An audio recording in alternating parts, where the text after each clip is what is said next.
So this November, I packed my bags and went to Naples, Italy. It was my first time ever setting foot in Europe's most misunderstood city, and here is what happened.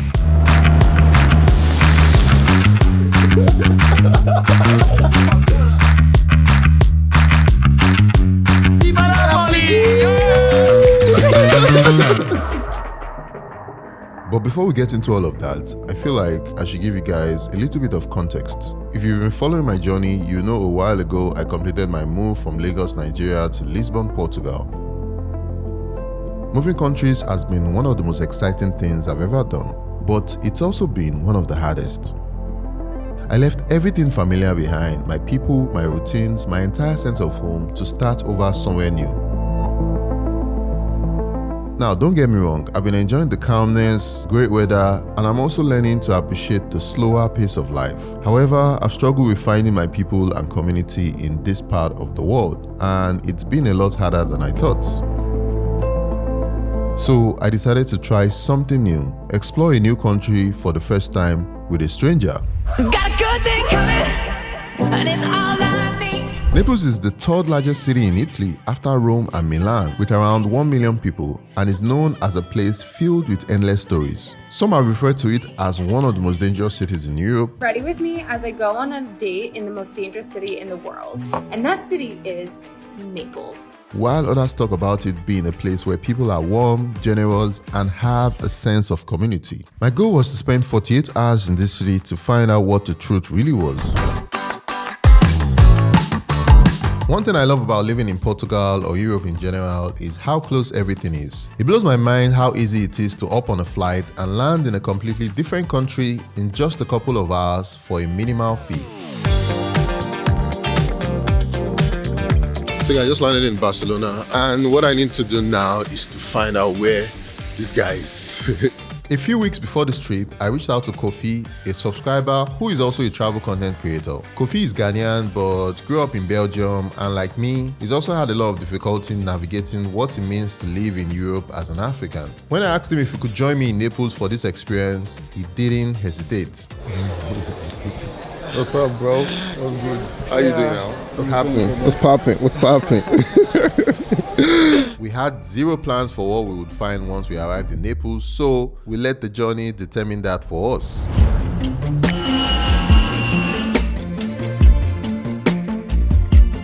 I arrived Naples just after noon, and it was so stunning. It felt like we were walking into a painting that wasn't trying so hard to be perfect. It's also a place where you have to look twice if you're crossing, as many drivers here don't understand the meaning of a zebra crossing.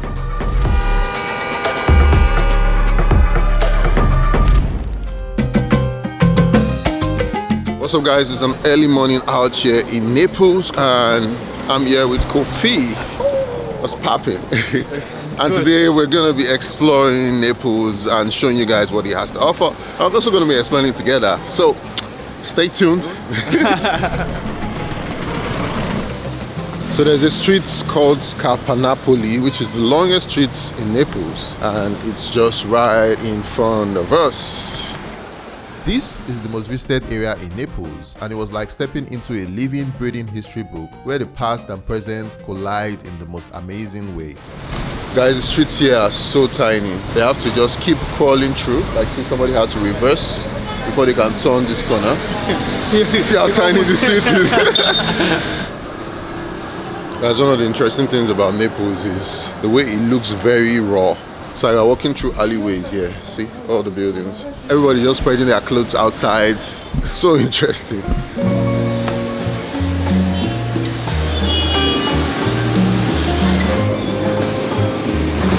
Because of the way the buildings are built, many people don't want to come downstairs. And many of the people that are living here, they're actually old people. So they have this pulley system where they attach a bucket to a rope and then they drop it down. So we just saw a lady now who just received probably something like a package, and then the guy came here, she dropped the bucket down, he put it in the bucket, and then she pulled it up. So that's kind of like their delivery system that they have from neighborhood. And it's very fascinating and very interesting. I think another place this place reminds me of is Lagos Island. You can see people literally like spreading their clothes outside on the road here. And they also spread their clothes like in the middle of the road. You can see that one there, see that spot there. While reading up on this place, I saw a few comments where people referred to Napoli as the ghetto of Italy. But after walking through Napoli, I felt something entirely different. Sure, it's not polished, but to me, that's what makes it special. The so-called imperfections are what gives it its charm and authenticity. So really hungry right now, looking for where to eat, and we came to this spot right here where we can get to grab breakfast. So guys, I want to try out the fogliatella from Napolitana.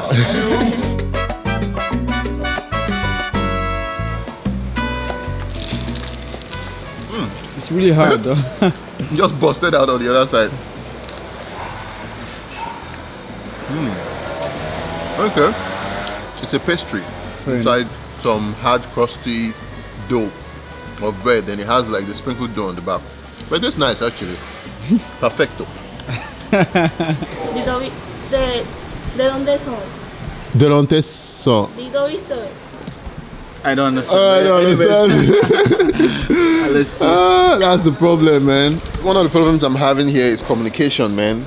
You know, like I can't even get somebody to ask anybody something. If I'm not familiar with something, it's hard to ask anybody on the street because they don't speak English here. The people of Naples are so hot.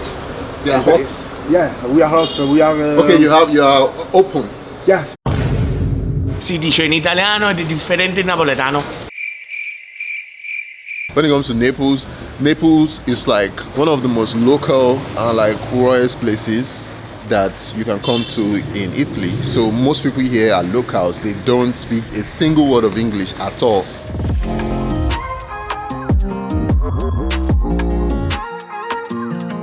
Yeah, it's interesting how this is like one of their most touristy stations because of this installation here. It's probably one of the most beautiful train escalator stations I've been in. Just look at it here, all the way up here. Unlike other trips I've taken, my plan for this one was to let the rhythm of the city guide me. One of my first impressions of Naples was how it manages to feel fast and slow at the same time. Loud in its main street, but so calm in its corners. Weather-wise, it was November, and while much of Europe is covered in snow, Naples was a lot warmer.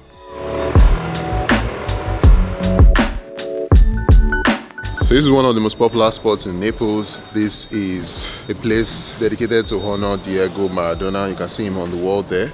And all around me is like pictures and different murals of him by different artists. I also saw a picture of Victor Osimhen, and it's crazy how somebody chasing what they are passionate about can have such an impact on where they came from. Victor Osimhen, Lota.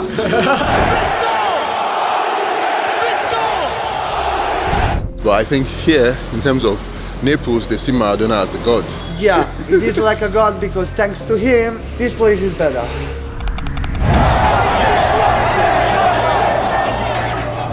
It's not just about football. It represented something much bigger. It gave the people of Naples hope and something to believe in during their hardest times. This was one of the most poor and dangerous neighborhoods we ever had. Before the murals of Maradona, before anything here, it was just robbing, surviving. It was all like this. That was the lifestyle we were having in here. Till today, Naples is still unfairly stigmatized as poor and unsafe, as it was once infamous for its connection to organized crime, and it had a big connection to the mafia.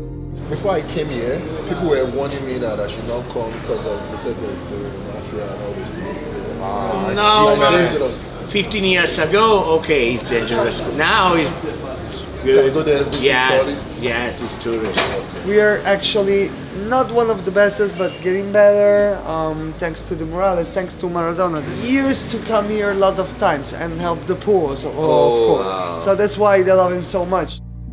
A large part of how I viewed Naples has been shaped by what I had seen in the media in the past, and now that I am here, I'm beginning to realize that most of it was untrue. This is a really great example of why having access to objective, factual news is important. And this is why I'm using Straight Arrow News, our video sponsor for today. Straight Arrow News is a website that helps you find fact-based, non-partisan journalism. As someone who spends a lot of time researching places on the internet before I go there, I sometimes find out that if I'm not careful, I can be influenced by biased journalism. Straight Arrow News helps you navigate the overwhelming amount of biased reporting to help you get a clearer and more objective view of what is happening worldwide. Their media landscape indicator gives you a start on who is reporting and on what side of the political spectrum they fall on. It could surprise you that opinion-based articles are already divided based on political orientation, and their media mix section highlights stories that other media might have overlooked. So if you want more control over the information that you get on the internet, check out Straight Arrow News with the link in the description below. It's completely free. When you visit, you not only support me, but you are also supporting a group of journalists who are raising the bar on news and are focused on serving you the truth. Now, let's jump right back into the video.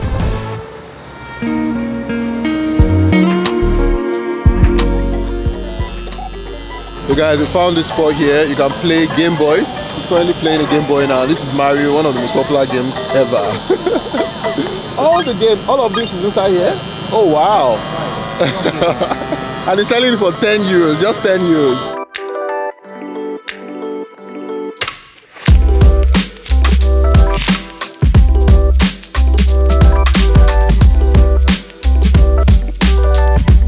You guys got to the beach and sadly the beach is empty.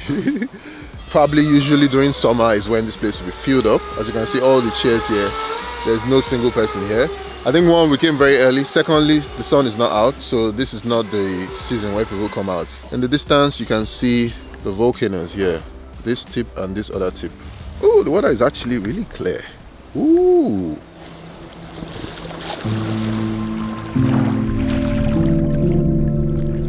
Just met this man here and he's currently fishing. Just woke up in the morning. He's fishing, but sadly we can't speak each other's language because he speaks Italian. No English at all? No English. Napoli. Napoli.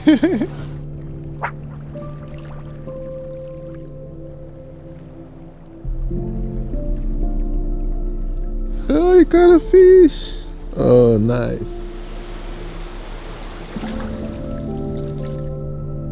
One of the things Naples is known for is fishing. A lot of people fish here. So as you can see here, I'm just currently walking on the jetty and these are a lot of fishing boats. This guy has probably had a long day.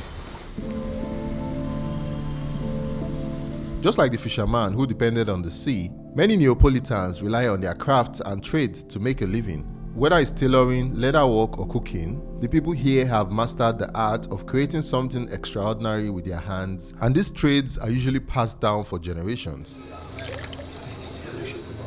You see, if you go here, there is the boats that come with the fish, and there is people that goes there to buy the fish directly from the fisherman. And the fisherman is a very empathic man. You can call him, what is good today? He show you the photograph and you come here to buy this fish. Oh, okay, nice. That is nice actually. Have a nice time. Nice to meet you. What's your name, sir? Giovanni. Giovanni. Your name? Tayo. Kofi. Have a nice time. Thank you. Bye-bye. Guys, did you see that? Did you see that interaction? It was one that walked up to you, right? Yeah, like when I was taking a video of you, I was like, oh, you can take a video over there. Over there. You see, to understand how complex and simple Napoli is, you have to understand its people. The people of Naples are fiercely proud, deeply rooted in tradition, and incredibly open. One of the biggest parts about that shows you how open people in Naples are is many of the houses here, they just have their windows open, they have their doors open. So as you're walking past, you can literally see people inside their house actually having different activities. So you can see people talking to their neighbors, like see the streets here now. All of this didn't just happen. It was born out of adversity. Naples is now under martial law, with German and Italian soldiers patrolling the streets. Historically, Naples faced invasions from foreign powers like the Greeks, Romans, Normans, Spanish, and French. Even here at home, they have been long considered outsiders within Italy itself, and the city is often overshadowed by Rome's political power and Milan's economic dominance. Instead of being defeated by these labels, Neapolitans embraced their underdog status. Each invasion brought destruction, but also new influences, turning Naples into a melting pot of traditions and culture. At the core of this lies the heart of Neapolitan life: community. Family is everything here. Where are you from? Nice. We are from Ghana. Ghana. Nigeria. How are you? Naples. Viva Napoli. Sempre, tutta la vita. Viva Napoli. Sempre. Viva Napoli!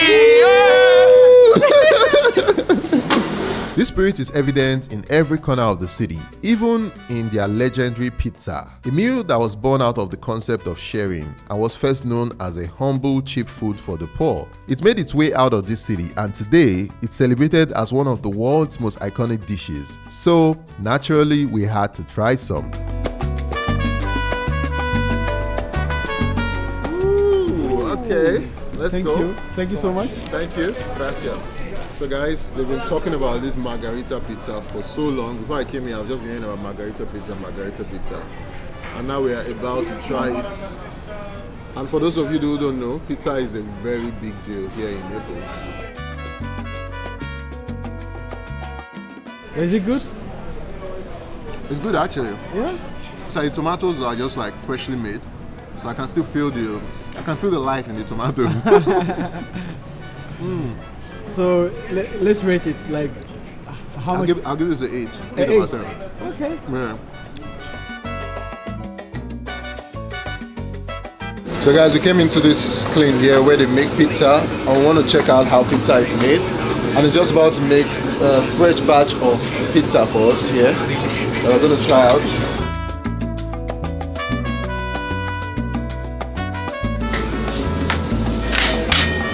Which one? You want to give me? They want me to try out pumpkin pizza.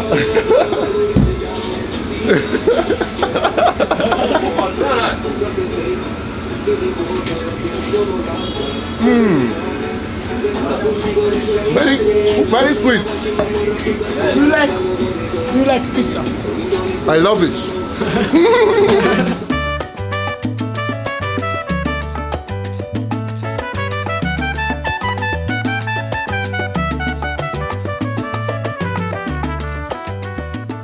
You can't come to Italy without eating pasta, you know. So that would be a sin. That would be a big sin. So we got some seafood pasta, right? Yeah, this restaurant, and we're about to try it out. Pasta in Italy.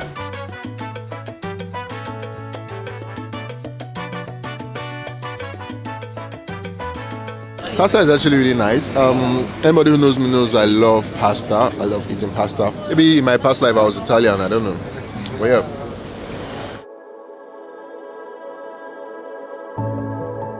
Neapolitans have a popular phrase, see Naples and die. According to them, this doesn't mean Naples is dangerous. It just means the city is so full of life that once you've experienced it, you won't need to go anywhere else. It's actually not really the things that you see here, but how they make you feel when you're here. Because Neapolitan people are very welcoming, they're very heartwarming people, and if you're in need of something, they will also welcome you. They will always welcome you. No matter what race, what color you are, where you're from. Would you say people here are like kind of like more welcoming than people in, let's say, Rome and other places? Oh yes, obviously, yes, so much. The people are beautiful. Like here, like they are very kind. Everybody's welcoming. Even if you are filming someone, they just come to you, like rushing to you, trying to even be in the video, not you even asking them. So for me, it's great. Naples has a way of making you feel like you're part of something bigger. The people here are open, warm, and very themselves. They talk to you even if you don't speak Italian. Romelu Lukaku. Romelu Lukaku. Oh, Lukaku. This Lukaku? Yeah, they said I look like Lukaku.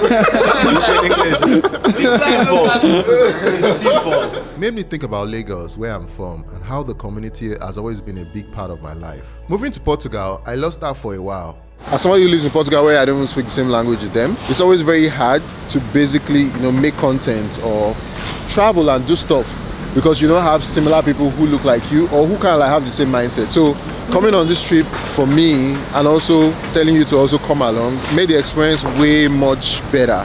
And my plan going forward is actually to do more collaborations with other creators who are Africans across the world, wherever you might be. As long as you're African, as long as you're black, I'm open to doing collaborations with you. And that's what I want to do going into the next year. So if there's anybody out there who is a creator, definitely drop a comment below or hit me up on Instagram. Let's see what we can do. I don't feel like, Africans are only limited to Africa, as I always say. We can basically take over the world. We can be everywhere. We can do videos in every country across the world, whether it's South Asia, South America, wherever. Even North Korea itself, we can go there and do videos. Sure, we should go to North Korea. You want to go to North Korea? Yeah, bro, I told you, we should go to North Korea. A stranger is a friend you just haven't met yet. If you've ever felt like you don't belong, maybe the answer isn't to settle. I believe it's to keep searching, as your community is somewhere out there and they might just be much closer than you think. Hope you guys loved this video. Thank you all for watching, and I'm wishing you all a Merry Christmas and a Happy New Year.